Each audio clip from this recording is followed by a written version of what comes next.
1563 बच्चों में से 44 बच्चे ऐसे थे जिनके ग्रेस मार्क 150 और 100 नंबर से ज़्यादा थे और वो फर्स्ट रैंकर बन गए। तो कहीं ना कहीं मेहनत करने वाले, पढ़ने लिखने वाले बच्चों के ईमानदारी और मेहनत पे बहुत बड़ा ये चोट है, धब्बा है, जिसको सरकार को तुरंत संज्ञान लेना चाहिए। जैसे नौकरियां नीट के बच्चों को पढ़ाता हूँ तो मुझे इस मामले में सरकार से बहुत ज़्यादा शिकायत है।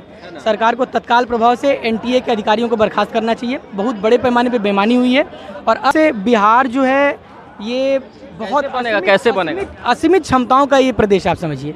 यहाँ के लोग इतने प्रतिभावान हैं, इतने मैं उत्तर प्रदेश से हूँ, लेकिन बिहार में इतनी प्रतिभा है जिसका कोई तोड़ नहीं है।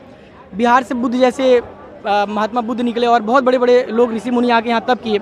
इस चीज़ को ध्यान में न रख के निश्चित रूप से जिन लोगों ने भी सत्ता यहाँ पाई, यहाँ के भोली भाली जनता का सिर्फ उन्होंने उपयोग किया, चाहे वो एनडीए हो, चाहे बीजेपी रही हो, चाहे जेडीयू रही हो, चाहे यहाँ पे आपका आरजेडी रही हो। इतने लंबे समय तक सत्ता में रहने के बाद भी इन लोगों ने सिर्फ मलाई काटी है। तो जब तक जनता खुद जागरूक नहीं हो पाएगी, जन स्वराज करके पार्टी यहाँ पे एक उदय हो रही है, आप प्रशांत किशोर जी की पार्टी, तो कहीं ना कहीं जनता को उनको भी सपोर्ट करना चाहिए, क्योंकि वो एक नया मुद्दा। मैं टीचिंग करता हूँ। अच्छा जी। तो इस बार क्या होगा बिहार में, क्या लग रहा है? बिहार में काम बढ़िया होगा, ऐसा ही लग रहा है। सरकार किसकी बनेगी? सरकार तो एनडीए की बनेगी। एनडीए की? जी जी बिल्कुल। तो देश में तो एनडीए को नकार दिया है एक तरीके से। नहीं, अगर एनडीए को नकारा तो एनडीए सरकार में कैसे बैठी है फिर? पहले 400 पार के जगह पे मतलब 250 सीटें आ रही उत्साह बढ़ाने के लिए सिर्फ नारा था। वहाँ पे ऐसा कुछ था नहीं कि 400 पार ही होना चाहिए। अच्छा। वो युवाओं का रोजगार के मामले में थोड़ा अग्निवीर का मसला और थोड़ा संविधान को लेके इधर उधर थोड़ा हो गया, लेकिन कुल मिला जुला के सरकार तो एनडीए की ही बनी है। तो आपको नहीं लगता है कि मतलब देश में ये सब जो बातें बोली गई कि संविधान पे खतरा है, तो ये सब झूठ बोलता है? संविधान पे अगर खतरा होता, अभी तक तो ईवीएम का बात चल रहा था, अगर वास्तव में संविधान पे खतरा होता तो ये मैंडेट कभी नहीं आता। 42-40 सीट से 99 पे कांग्रेस कभी पहुंच ही नहीं पाती अगर वास्तव में संविधान पे खतरा होता तो।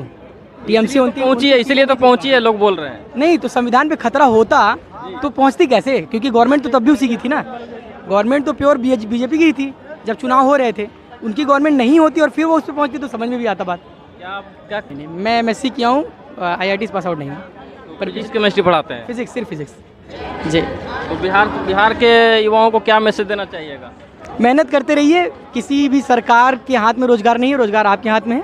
चाहे प्राइवेट सेक्टर हो, चाहे गवर्नमेंट सेक्टर हो, अगर मेहनत करते हैं और काबिलियत है तो आपको रोजगार से कोई नहीं रोक सकता। एक चीज़ बताइएगा कि अभी जो नीट का जो क्वेश्चन आउट हुआ, और नीट का जो क्वेश्चन जो कुछ लोग बोल रहे हैं कि आउट भी हुआ है, कुछ बच्चों का जो है मतलब 11-12 में फेल है लेकिन नीट में टॉपर आए हुए हैं, और ऐसा मतलब एसएससी के लेवल पे और बड़े बड़े नौकरियों में होता था, लेकिन ये मतलब जो बेसिक ग्राउंड लेवल पे जो छात्रों के साथ, भविष्य के साथ जो खिलवाड़ हो रहा है, इस पे आप क्या बोलना चाहिएगा? निश्चित रूप से ये तो एनडीए का सरकार में बिल्कुल बहुत दुर्भाग्यपूर्ण है ये। मैं भी सुन के बहुत आहत हुआ हूँ इसे। जैसे टीचर, मैं नीट के बच्चों को पढ़ाता हूँ, तो मुझे इस मामले में सरकार से बहुत ज़्यादा शिकायत है।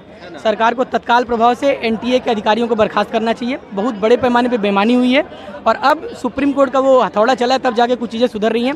23 जून को 1563 बच्चों का फिर से एग्ज़ाम कराने का इन्होंने एक बार सुप्रीम कोर्ट के ऑर्डर पे फिर से फैसला लिया है, जो कि इनको पहले ही लेना चाहिए था। जब नीट का पेपर लीक हुआ, पटना में पुलिस का FIR दर्ज हुआ, उसके बाद भी ये लोग बोल रहे थे कि कुछ नहीं हुआ है, कुछ नहीं हुआ है, कुछ नहीं हुआ है। 1563 बच्चों में से 44 बच्चे ऐसे थे जिनके ग्रेस मार्क 150 और 100 नंबर से ज़्यादा थे और वो फर्स्ट रैंकर बन गए।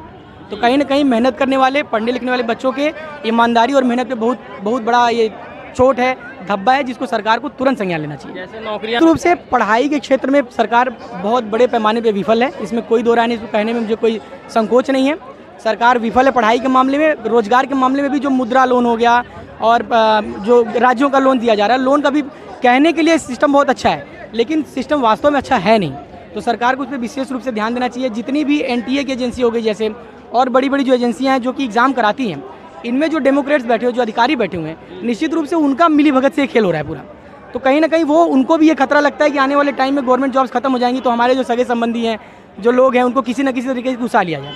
इस चक्कर में वो धांधली ज़्यादा हो रही है। तो सरकार को इस पर विशेष रूप से ध्यान देना चाहिए और तुरंत प्रभाव से इन लोगों को एकदम ऐसी कड़ी से कड़ी सजा और ऐसा कड़ा कानून लाना चाहिए कि पेपर लीक होने का मामला फिर दोबारा संज्ञान में ही ना आए। अच्छा, बिहार से जो छात्र बाहर जाते हैं पढ़ने के लिए, कोटा वगैरह, दिल्ली वगैरह जाते हैं, तो ऐसा बिहार में अभी माहौल क्यों नहीं बना पाई? क्योंकि यहाँ पे लगातार बीजेपी का जो मतलब बीजेपी लीड गठबंधन रहा पिछले 15-20 सालों से।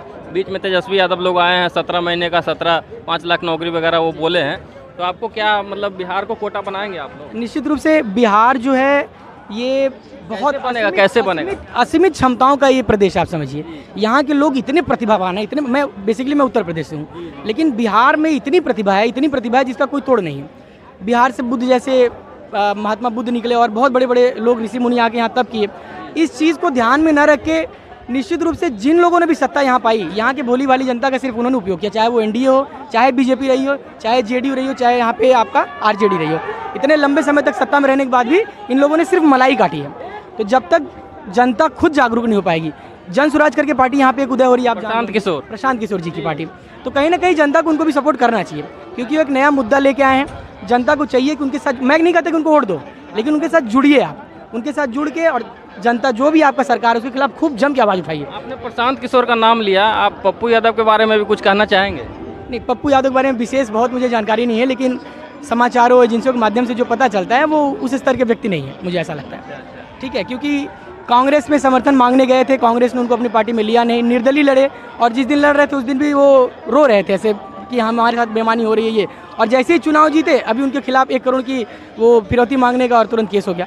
तो ऐसे षड्यंत्र नहीं आपको लग रहा? हो सकता है, निश्चित रूप से षड्यंत्र भी हो सकता है, उसमें कोई दो राय नहीं है, बिल्कुल हो सकता है, लेकिन कांग्रेस को जाके डायरेक्टली समर्थन दे देना है कहाँ तक, मुझे नहीं समझ में आता कि बहुत अच्छी चीज़ है। अगर आपने निर्दलीय उम्मीदवार के तरीके से लड़ा है तो आप अपने पूर्णिया क्षेत्र के जो भी जनता है उनका आवाज़ एज ए निर्दलीय सांसद ही उठाइए। आप अगर किसी भी पार्टी से जुड़ेंगे तो अन्य पार्टी वाले जिन्होंने आपको वोट दिया है, निर्दलीय उम्मीदवार कौन वोट देता है? जो न बीजेपी को देना चाहता है, न जेडीयू को देना चाहता है, न कांग्रेस, मतलब जिसको किसी से मतलब नहीं है वो नहीं देता है। एक्चुअली वैसे भी लोग निर्दलीय वोट देते हैं, निर्दलीय उम्मीदवार को, जिनको लगता है कि ये कैंडिडेट हमारा अच्छा है, अन्य पार्टियों के कैंडिडेट अच्छे नहीं हैं। ऐसा नहीं है कि लोग पार्टियों को वोट नहीं देना चाहते हैं, जिस पार्टी से अच्छे कैंडिडेट आएंगे।